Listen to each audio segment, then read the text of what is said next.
take it today, okay? So, what they witnessed was a valley just swarming with Indian warriors. They saw scattered shooting, jubilant cries. The Indians were racing their ponies. Did they see any soldiers? No. Okay, think about that. We'll repeat that. So when they get to the top, they look down at the valley, it's just swarming with Indian warriors. They've got scattered shooting and celebration. They're jubilantly crying their victory out. They're racing their ponies. And they even looked at Ten Eyck and his men and invited them to come over. Come on over. Come on over. You know, come on down here. Well, for several minutes while this was going on, Ten Eyck is looking down there and he sees no sign of Fetterman's command. He can't even see anyone. Okay? As the Indians are racing their ponies and crying jubilation of victory and shooting their weapons off periodically, okay? And they're trying to coax them over. Come on over. Well, when does Ten Eyck finally locate Fetterman's men? When? And where are they? They're dead somewhere. They're on the ground. They're on the ground. And because there was, it gives you an idea, because there were so many Indians in that valley, when they withdrew, he saw Fetterman's command for the first time, all laying dead in the valley. There were so many Indians in there, he couldn't even see the dead laying on the ground. So he wouldn't take the bait, he didn't go over, and finally when the Indians withdrew from the valley, dead soldiers were seen everywhere. They estimated that the battle lasted no more than 45 minutes, and every one of Fetterman's command, including himself, wiped out to the man. Okay, 45-minute battle, no survivors. I should take that back. One thing survived. Anybody want to guess what it was? Close. A dog. A dog. A dog. There were oftentimes the dogs tagged along in military commands. So the only thing from Fetterman's command that was alive was a dog. And now we talk about Indian folklore. What's Indian folklore? What's Indian folklore? Anybody know? Stories, right. If you don't know, it's true. According to Indian folklore, one warrior said this, quote, Teachers and students, pardon the interruption. At this time, we need all sophomores. All sophomores, please report to the gymnasium at this time. Again, all sophomores, please report to the gymnasium at this time. Thank you. Okay. I don't have any idea what they're doing, and I'm not releasing you until I know. We have to just take a picture.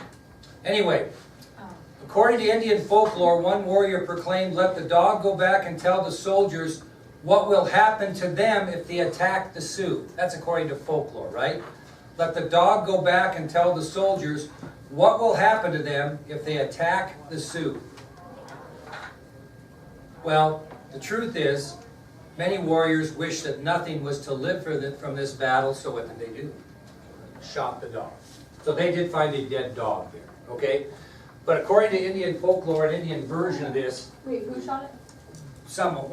one of the Indian warriors during the battle. But according to legend, one thing survived a dog.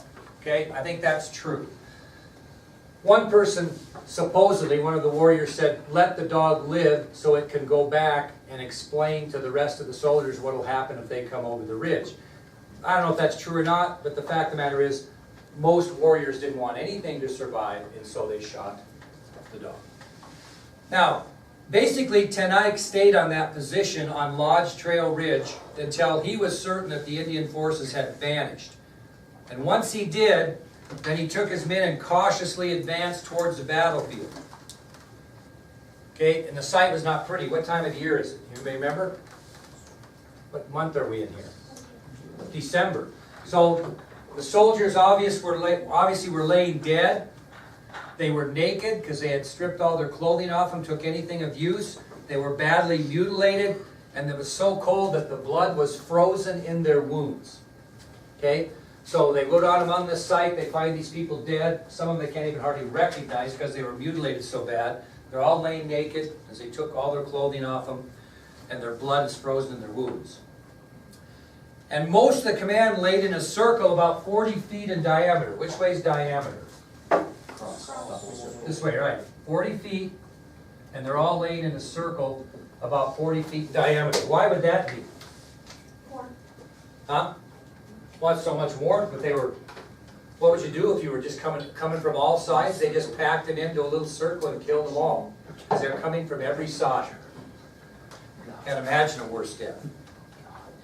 Well, Ten Eyck and his soldiers began loading the dead into ammunition wagons and heading back to the fort, and they reached the fort about the time darkness was falling.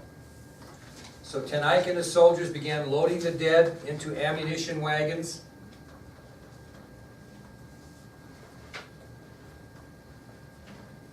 And took as many as he could. He didn't get them all, because it was getting dark and they sure as heck didn't want to be in that valley when it was dark.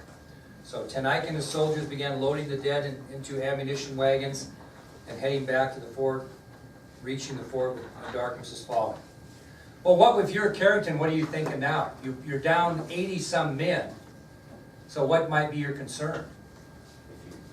We can protect it all. So what he did that cold, dark evening of December 21st is he sent for a soldier by the name of John Portugee Phillips, who was one of his men under his command. He sent for him, asked him to come to his headquarters. So on that night of December 21st, Colonel Carrington sent for a soldier by the name of John Portugee Phillips and asked him to come to his headquarters. John Portugee Phillips. What do you think he's going to have Phillips do? What's that? Right, bring reinforcements, and he's going to have to send him to Fort Laramie, which is, you know where Fort Laramie is. He was going to have to send him to Fort Laramie to get those particular reinforcements. And how's he going to do that? He's going to send him with a what? A dispatch. What's a dispatch? What's a dispatch? Message. Okay? So, Phillips arrives at Colonel Carrington's headquarters. Carrington gives him a dispatch or message, and he tells him to deliver it to department headquarters at Fort Laramie. Sheridan to Laramie. A little bit of a distance, wouldn't you say? Okay? What did the message say? It told the officials at Fort Laramie about Fetterman's defeat and asked, as Brooks said, for immediate reinforcements. That's what the dispatch said. It told them about Fetterman's defeat and it asked Fort Laramie to send immediate reinforcements. So Phillips leaves with 2 other soldiers. And he's on a 236-mile journey to Fort Laramie. Of course, he's not going to take the highways because we didn't have them those times. So he's going to take the shortest possible route. 236 miles to Fort Laramie. Most of this in blizzard conditions. 236 miles on horseback with 2 other soldiers in blizzard conditions. Phillips and the 2 soldiers went the first 196 miles, and then Phillips traveled alone the remaining 40 miles and delivered the message personally at Fort Laramie on December 26th. Took him 5 days to get there. Okay? So, in blizzard conditions, on the 21st of December, John Portugee Phillips leaves with 2 other soldiers. They travel 196 miles in blizzard conditions. Phillips then chooses to go the remaining 40 miles on his own because he's supposed to deliver the message personally. He arrives on December 26th after a 236-mile journey. In Western U.S. history, what would this ride compare to? Famous ride of? Come on! I was Civil Ludington. Yeah, famous ride of Paul Revere, which I still think was less important than Civil Ludington. But anyway, in Western U.S. history, this ride by John Portugee Williams actually is compared to the famous ride of Paul Revere. Second to only of that of Civil Ludington. Okay? Well, the next morning on the 22nd of December, Colonel Carrington led a second party out to the battlefield. What's he going out there for? What? Get the rest of the dead. Very good. So the following morning, Colonel Carrington himself led a second party out to the battlefield, and the remaining bodies were recovered. Guess where all those bodies were originally buried?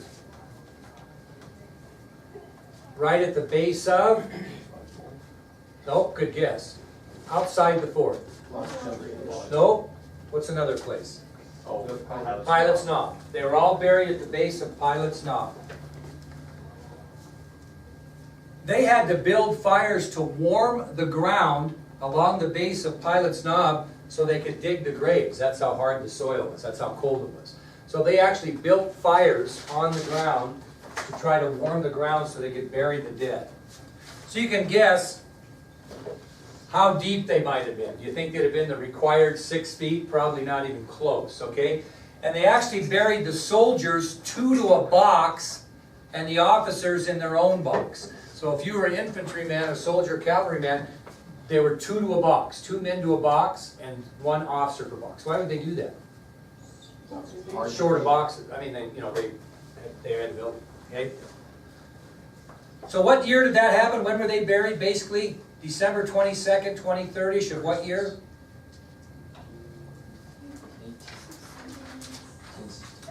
What do we got?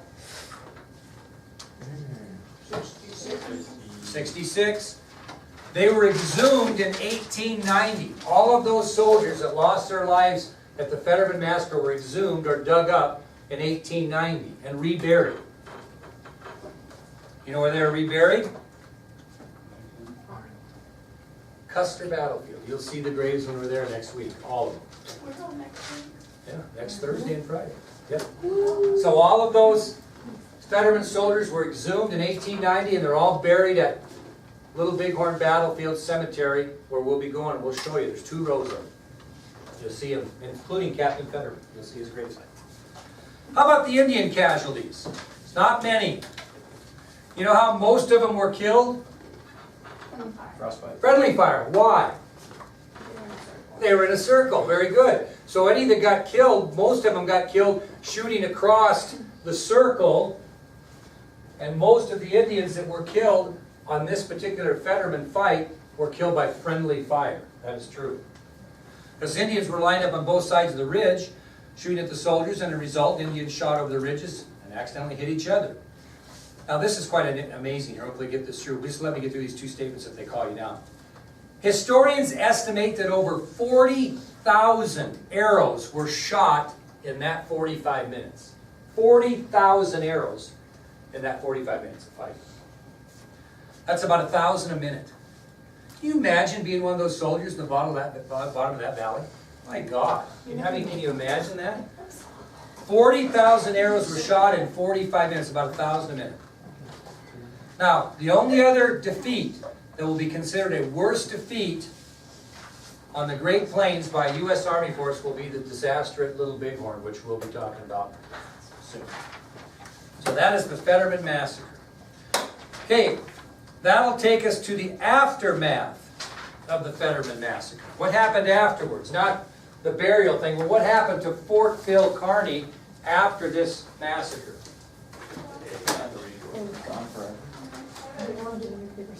No, now think about this. This is kind of an interesting story. What would you think if you were Carrington after this massacre? What would your first thought be? They're going to do what? They're going to go from that site to where? To the fort. They were going to overrun the fort. And he had reason. This is before, they went out the next day. So after the Fetterman Massacre that day, it was expected that the Indians would attack the fort and try to run it over. So because of this, all the women and children at the fort were ordered to go to the powder magazine in the middle of the grounds. Okay, in the middle of the fort was a powder magazine. What's a powder magazine? Where they stored all the gunpowder. Okay? So all the women and children were told to go to the powder magazine in the center of the fort. Why would they do that? Well, kind of. That seems like a funny place to hide. The philosophy was this. If that fort was run over, the plan was someone was going to the powder magazine and lighting it on fire and blowing up the women and children, because that would be a more humane death than if they were captured. Because they would not have killed them, they would have tortured them, made them, who knows, it would have been a death worse than getting blown up. So in the event the fort was attacked and taken by hostiles, the plan was to blow up the powder magazine, and being blown up was a much better fate than having women and children captured by the Indians. Did the Indians attack the fort? They did not. They did not attack the fort. Well, by January of 1867, which was not very long after the Fetterman Massacre, right? Carrington was relieved of his command and was stationed at Fort Casper. So in January of 1867, not long after the Fetterman Massacre, Colonel Henry B. Carrington was relieved of his command at Fort Phil Kearny and was restationed at Fort Casper.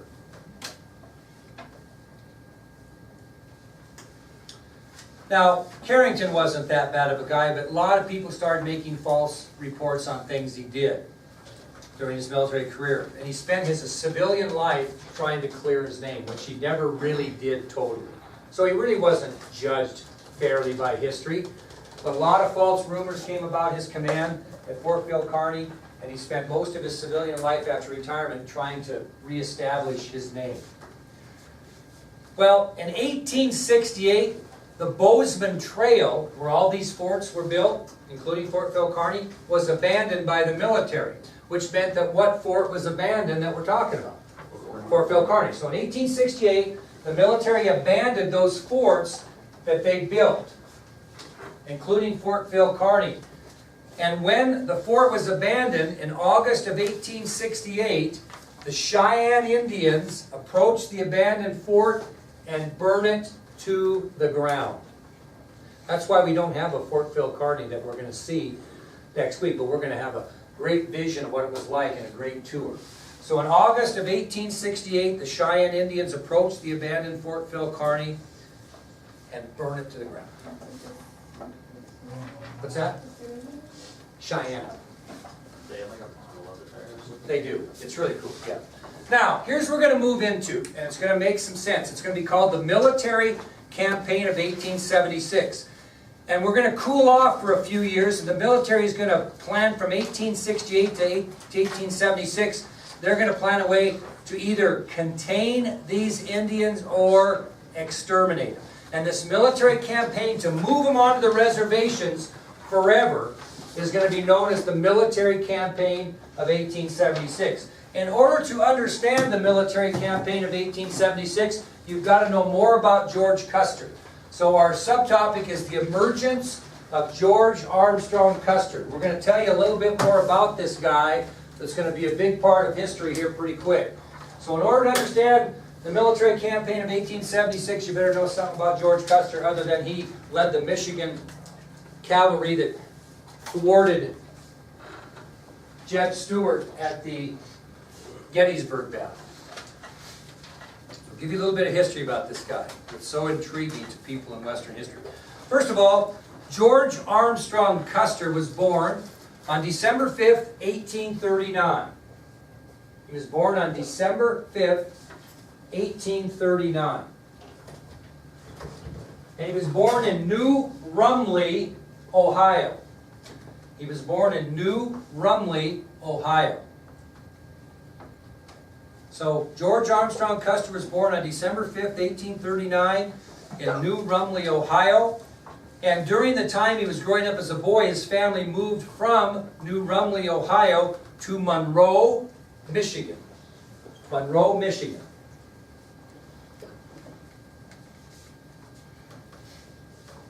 Okay, he moved from New Rumley, Ohio to Monroe, Michigan. Now, the Custer family weren't people of importance. They were not politically or socially active much. They were a sound and respectable character, but they were not some fancy family.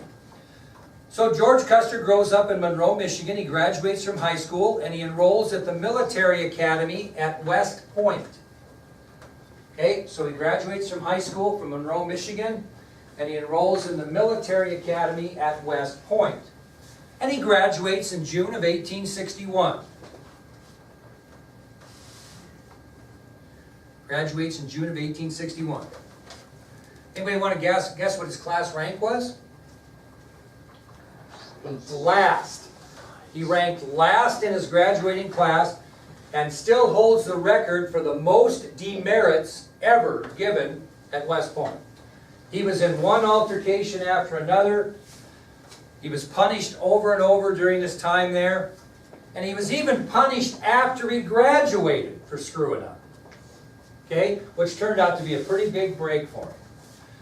So at West Point, he ranked last in his class. He received the most demerits ever issued in the history of West Point. He was punished even after graduation for a disciplinary issue. Now, what do they do when you graduate from West Point? What's the first thing they do? What are you looking forward to when you graduate? What's that? Well, you're in the military, but you're going to get an assignment. You're going to be assigned to somebody. And the better you do, the better assignment you get, because you come out as a what? Officer. An officer, right. Well, Custer was detained for his assignment because of this discipline issue he got into, which really turned out to be quite a break for him. So guess whose command he was placed under because of this delay. If he wouldn't have been delayed, he wouldn't have went with this guy. Who guess who he got placed under the command of? General, no, he's a Southerner. Who would be the Northern equivalent of that, besides Grant? No? General George McClellan. Very good. So Custer's delay in receiving his military assignment paved the way for him to be placed under the command of General George McClellan during the Civil War. Now, you can write down what you want. Custer saw great success under McClellan. He earned a reputation as a fearless aggressor. The Battle of Gettysburg was an example. And in 1863, at the age of just 23, he was promoted to brigadier general at just the age of 23 because of his heroics in the Civil War. So in 1863, at the age of 23, he was promoted to brigadier general. And you know the story at the Battle of Gettysburg, right? After that, in 1865, at the age of 26, he was promoted to major general. So, I mean, this guy was moving up the scale rank-wise big time. So after his successes during the Civil War,